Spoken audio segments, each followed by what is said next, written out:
For the last 30 minutes, he had watched his gorgeous wife make her way across the ballroom so that when the ball dropped at midnight, she would be as far away from her husband as possible.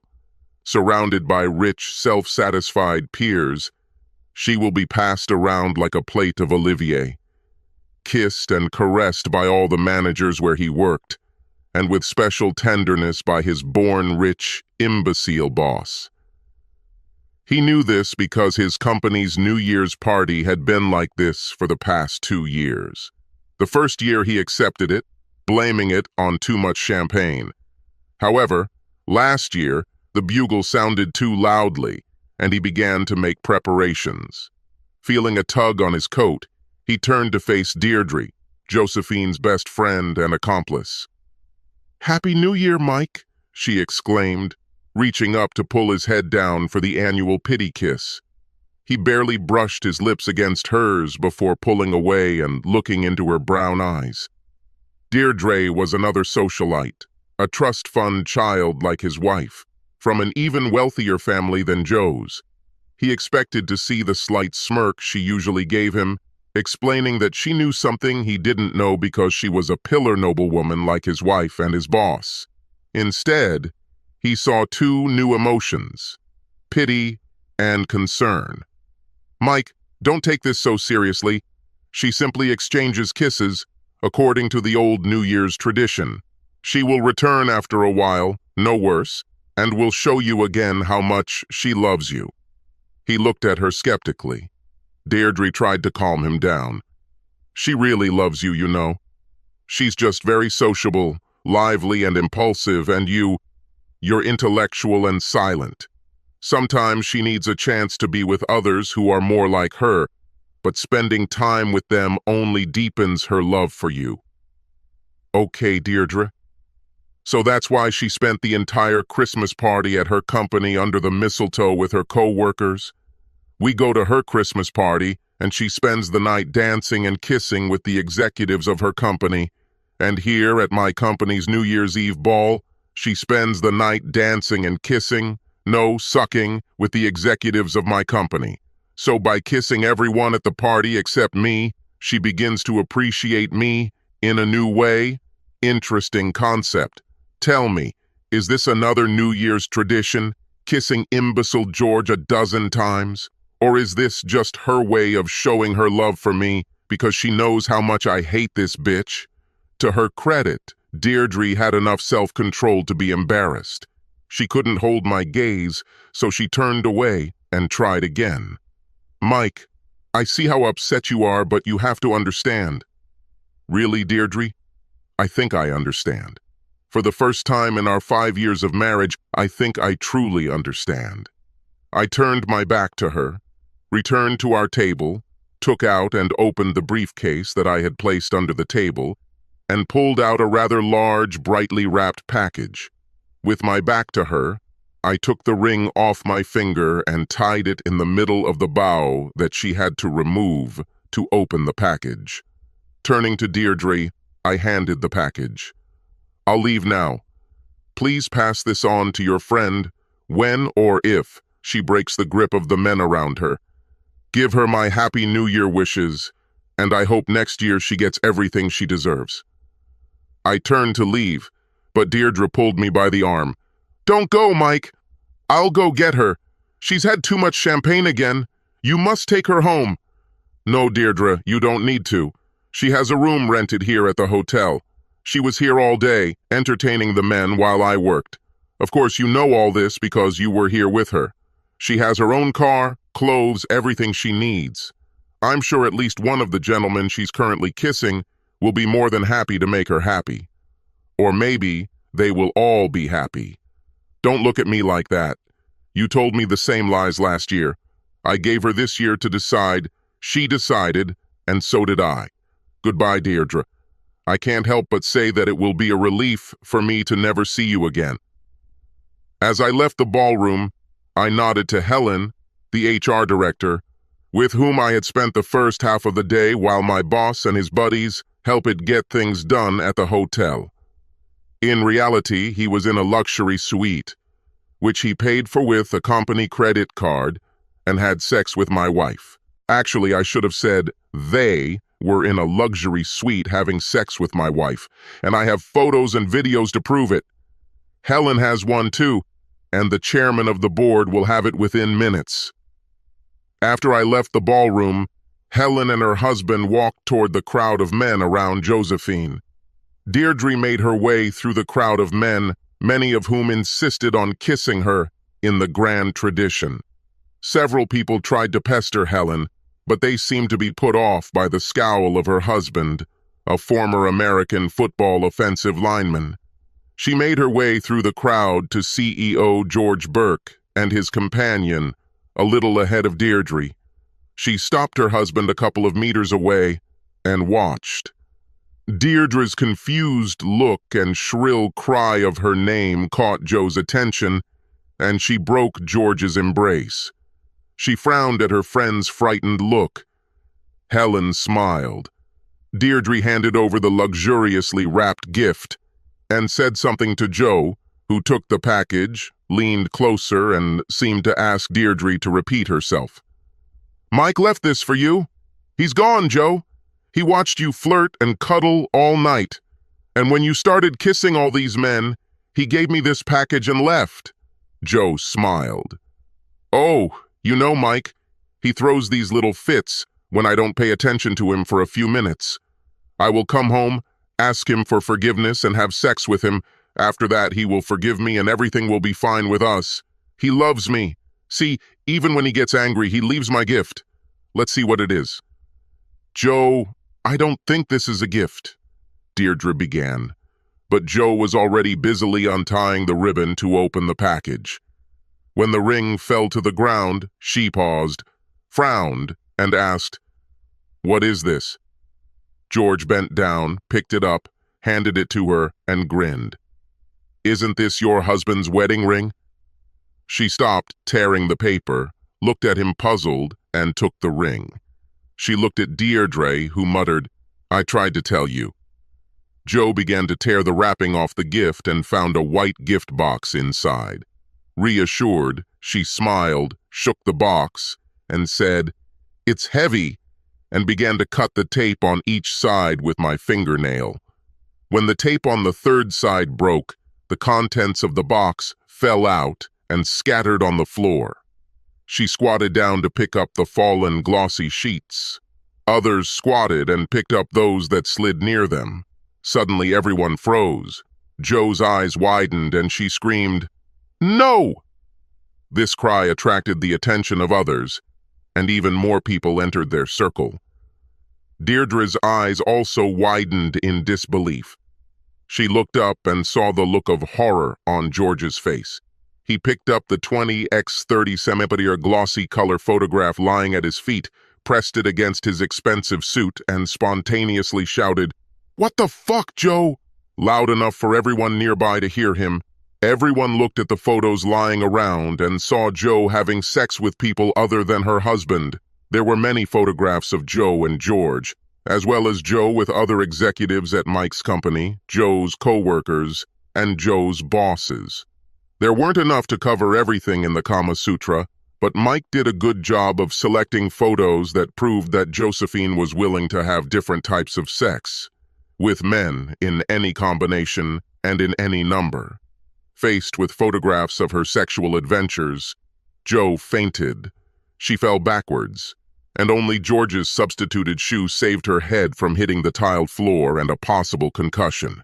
Deirdre knelt down next to her, lifted her head, lightly slapped her across the face, and frantically screamed, "Joe! Joe! Are you okay, Joe? Talk to me, Joe!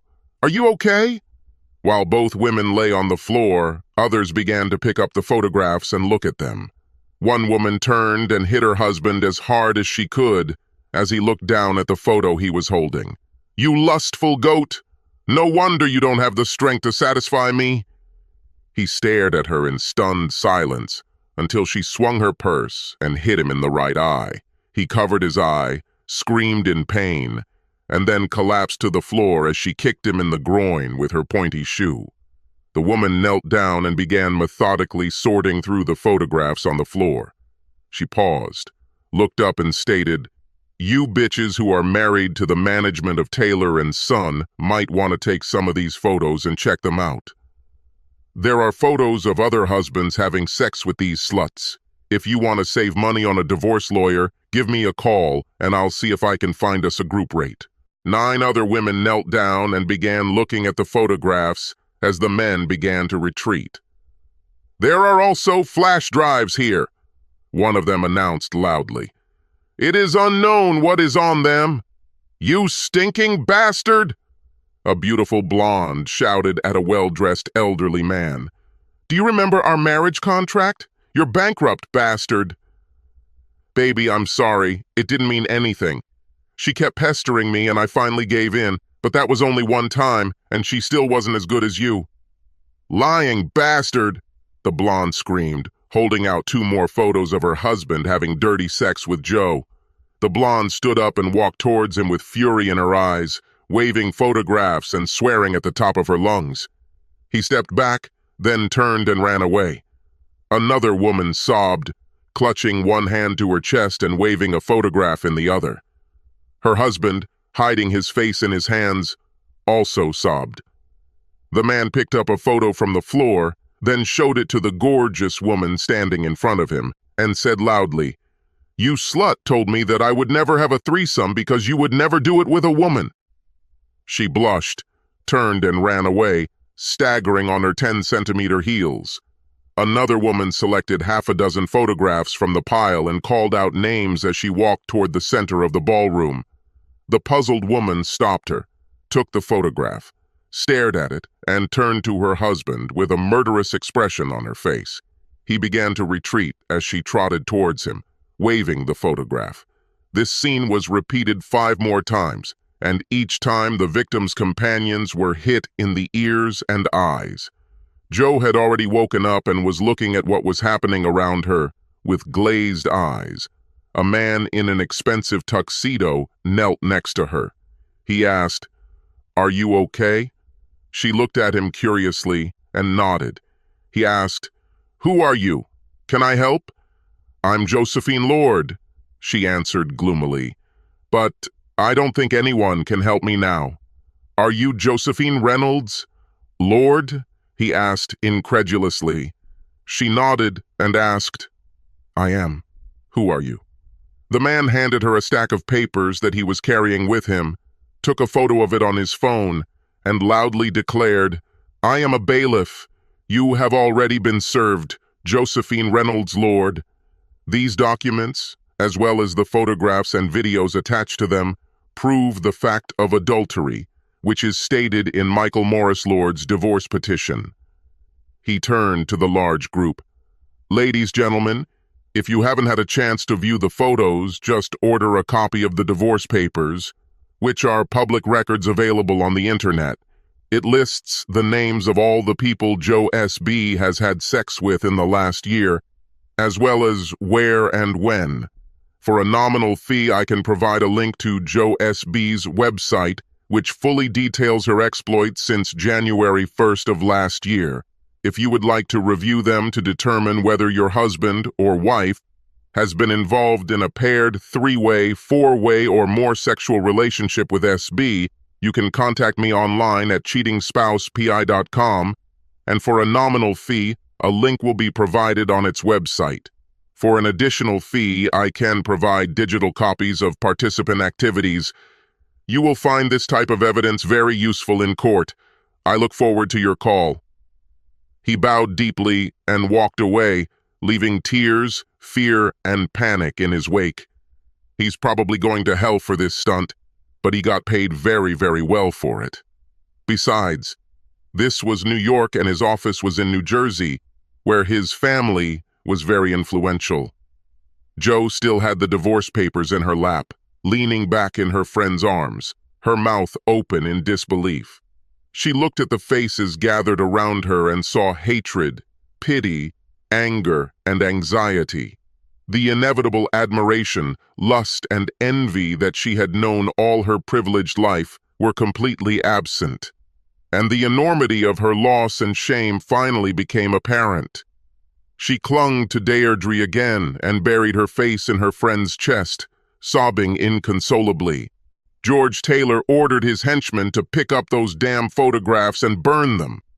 Looking directly at Helen, he ordered, "I want a letter of reprimand to Mike Lord on my desk on Monday with my dismissal papers underneath it." With a neutral expression, Helen stated, "I'm sorry, Mr. Taylor, but Mr. Lord resigned this afternoon. He gave 2 weeks' notice, used the leave you signed up for last week, collected all his supplies and materials, and left the building. I will not accept his resignation. I will fire him after a reprimand. He will never work in this business again.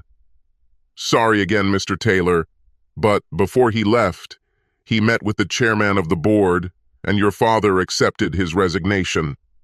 Mr. Lord already has another job, with one of the firms he consulted with your written permission, sir."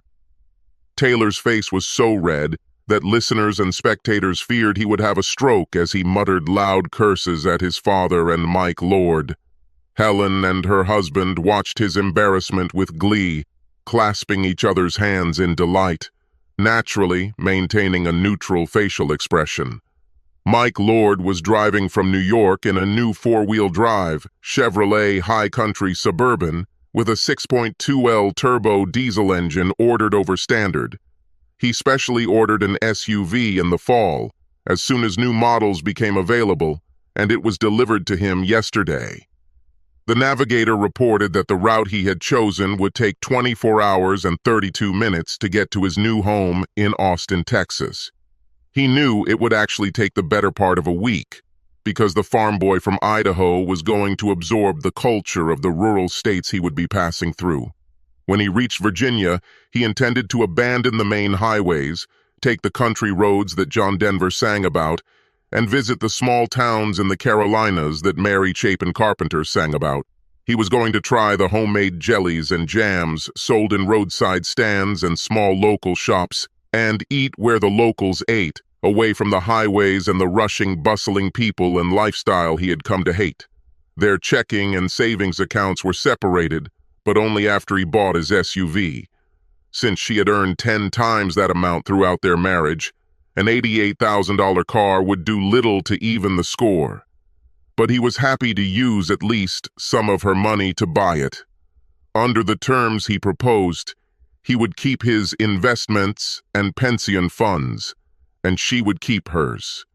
He was leaving her the penthuse, and no claim on her trust fund if she accepted his generous terms and signed divorce papers within 10 days. The radio was tuned to Sirius XM's top traditional country station, the Roadhouse. Joe hated country music almost as much as she hated retro music. So the next station will be classic vinyl.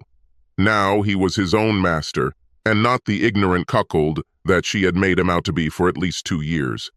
He took his life into his own hands when the New Year's ball dropped last year, and spent the entire year gathering his thoughts.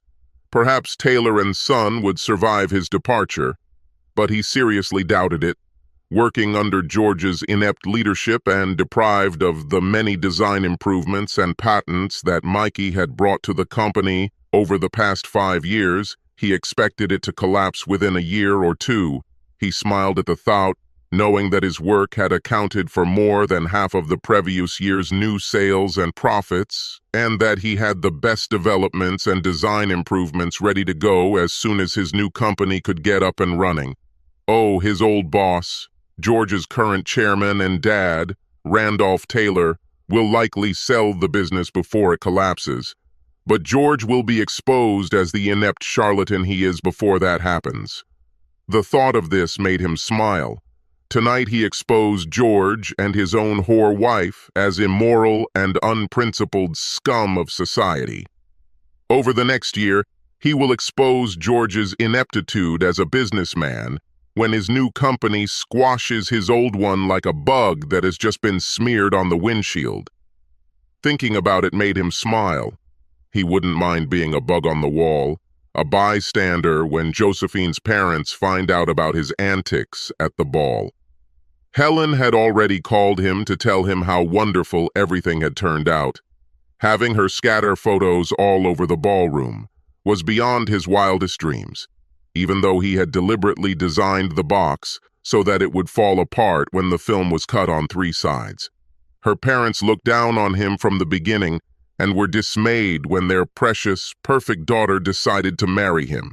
After all, he didn't even have an Ivy League education, that an engineering degree from the Colorado School of Mines and a master's degree from the University of Michigan made him highly sought after in his field, meant nothing. Better a liberal arts education from Brown than such a mediocre pedigree. He smiled, thinking about the destruction he had caused and what he would do in the future. Deirdre and her husband Albert took Josephine home. As soon as they entered the house and she looked around, Joe began to sob again. On the way home, she rehearsed her speech for Mike. She had to explain that her affairs did not mean anything to her and did not harm their marriage. It was just a vacation, or an attempt to influence decisions that affected her and Mike, to make their lives better. Her having sex with others only helped them improve their sex lives, she explained. It brought her sexual desire back under control when it ran wild, and she learned what she used to please her husband to spice up their love life. It sounded funny even to her, and she knew Mike wouldn't buy it. In truth, he was a real stickler for marriage vows. Even talking about swapping partners or role-playing with others made him furious. Why then did she think he would fall for the crap she was going to sell him? She knew deep down that her marriage was on fire, but when she walked into their apartment and found all his belongings gone, she realized she was in a hole she had dug. She sank to the floor, crying bitter tears and cursing her own arrogance. She had no ready explanation for her actions because she never believed that she would be caught, and if she was caught, she would convince her sweet, naive husband to forgive her.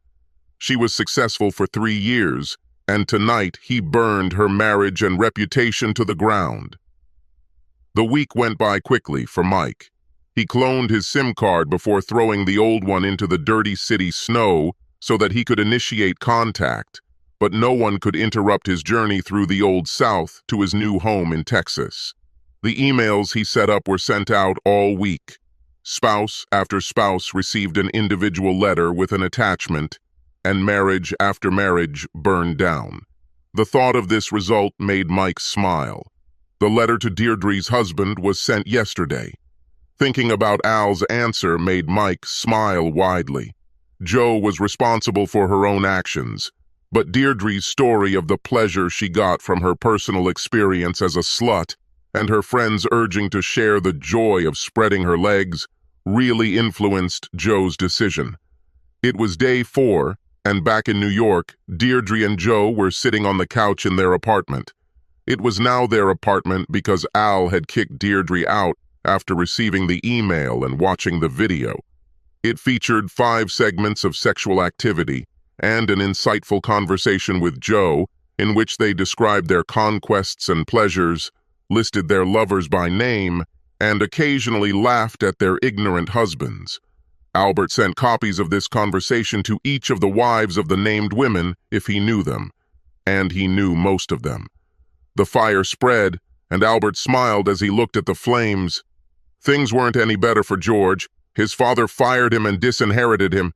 In fact, he fired all of the senior executives who were responsible for the firm being blackballed due to their actions, and served as interim CEO while his new VP of Development and Talent Acquisition, Helen, recruited top executives from all over the world. Mike passed the Martin Luther King Boulevard exit and prepared to turn onto Cesar Chavez Street. As he drove past the Austin Convention Center, he saw Lady Bird Lake on his left, crossed Congress Avenue, and arrived at the exclusive high-rise apartment his new company was providing at 70 Rainey. The apartment's rent was paid for 6 months, which gave him time to find the house with trees and lawn that he so dreamed of. Once he is settled, he will buy a dog and begin looking for a new companion who will be reliable and who will enjoy making a home for him and their children. His new partners have already planned a barbecue, where they will introduce him as recently divorced and promise that there will be plenty of eligible women there. Meanwhile, in New York City, the fire continued to burn as exposed spouses threw others under the bus and hurt spouses shared what they knew about other hurt spouses. Helen kept Mike up to date. He contemplated the ever-growing flames of the great New York fire he had lit and smiled.